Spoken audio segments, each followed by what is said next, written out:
ഭഗവതി സേവ 2025 May 16 വെള്ളിയാഴ്ച വൈകിട്ട് 5:30 നടക്കും. ശബരിമല മുൻ മേൽശാന്തി ഏഴിക്കോട് കൃഷ്ണദാസ് നമ്പൂതിരിയുടെ മുഖ്യ കാർമ്മികത്വത്തിലാണ് ഭഗവതി സേവ നടക്കുന്നത്. ഭക്തജനങ്ങൾ ഭഗവതി സേവയിൽ പങ്കാളികളാകണമെന്ന് അഭ്യർത്ഥിക്കുന്നു.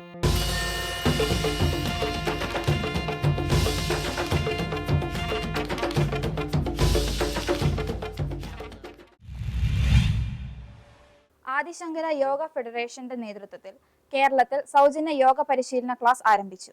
കാലടി ശൃംഗേരി മഠത്തിനും ശ്രീകൃഷ്ണസ്വാമി ക്ഷേത്രത്തിനും സമീപമുള്ള മുതലക്കടവ് ഓഡിറ്റോറിയത്തിൽ ആദിശങ്കര യോഗ ഫൗണ്ടേഷന്റെയും യോഗാശാസ്ത്ര പരിഷത്തിന്റെയും ശ്രീകൃഷ്ണസ്വാമി ക്ഷേത്രത്തിന്റെയും വിവിധ മർച്ചന്റ്സ് അസോസിയേഷനുകളുടെയും വിവിധ കുടുംബ യൂണിറ്റുകളുടെയും റെസിഡൻസ് അസോസിയേഷനുകളുടെയും സഹകരണത്തോടെ സൗജന്യ യോഗ പരിശീലന പരിപാടി സംഘടിപ്പിച്ചു. 5 ലക്ഷം രൂപയാണ് ഓപ്പറേഷൻ പറഞ്ഞിരുന്നത്. പക്ഷേ അദ്ദേഹം പോയി ക്ലാസ് എടുത്ത് അത് വേണ്ടാന്ന് വെച്ചാൽ അപ്പോൾ അത്രയ്ക്ക് അറിവുള്ള ഒരാളാണ് നമുക്ക് കിട്ടിയിരിക്കുന്നത്. അദ്ദേഹം വയനാടുകാരനാണ്. അദ്ദേഹം ഇവിടെ വന്ന് ഇങ്ങനെ നമ്മൾക്ക് ഇങ്ങനെ യോഗ പഠിപ്പിക്കാൻ വേണ്ടി പറഞ്ഞതിൻ്റെ അടിസ്ഥാനത്തിലാണ് ആളുകൾ അധികം മഞ്ഞിലല്ല ഇതിനകത്ത് താല്പര്യപ്പെട്ട് വരുന്നത്. അതുകൊണ്ട് റെസിഡൻസ് അസോസിയേഷനുകളും താല്പര്യമുള്ളവർക്ക് വരാൻ പറയാം. എല്ലാ ദിവസവും രാവിലെ 5:30 ഇവിടെ ഇപ്പോൾ യോഗ ക്ലാസ് തുടങ്ങിയിട്ടുണ്ട്.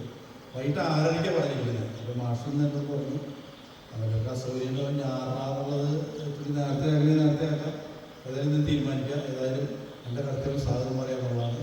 യോഗത്തിൻ്റെ അധ്യക്ഷയായിട്ട് ഇവിടെ എത്തിയിരിക്കുന്ന മേരി ദേശക്കുട്ടി ബ്ലോക്ക് പഞ്ചായത്ത് മെമ്പർ യോഗത്തിൻ്റെ എല്ലാവരും പേര് സ്വാഗതം.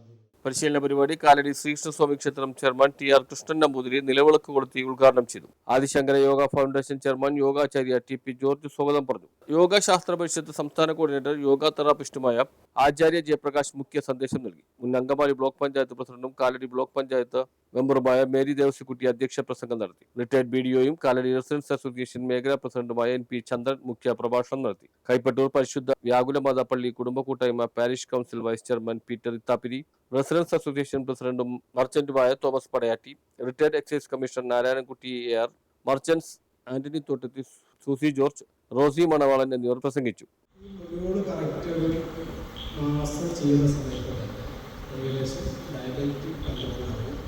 മൂന്ന് മാസം കൊണ്ട് 70% ആളുകളും ഗുണകീയാണെങ്കിൽ ഉള്ള ഒരു മുസ്ലിം രാഷ്ട്രത്തിൻ്റെ അവസ്ഥ പറഞ്ഞ ഒരു ഉദാഹരണം പറഞ്ഞു എന്താണ് നമ്മുടെ ജീവിതശൈലി സാഹചര്യത്തിൽ ജീവിതശൈലി രോഗങ്ങളുടെ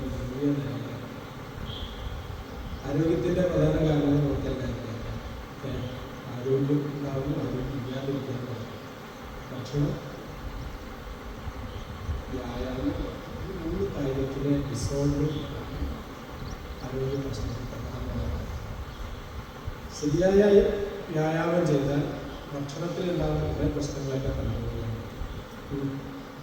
ശരിയായ വ്യായാമം. ശരിയായ വ്യായാമം ജോസ്ലിൻ തോമസ് പറപ്പള്ളി കൃതജ്ഞത രേഖപ്പെടുത്തി. News bureau, Kalady.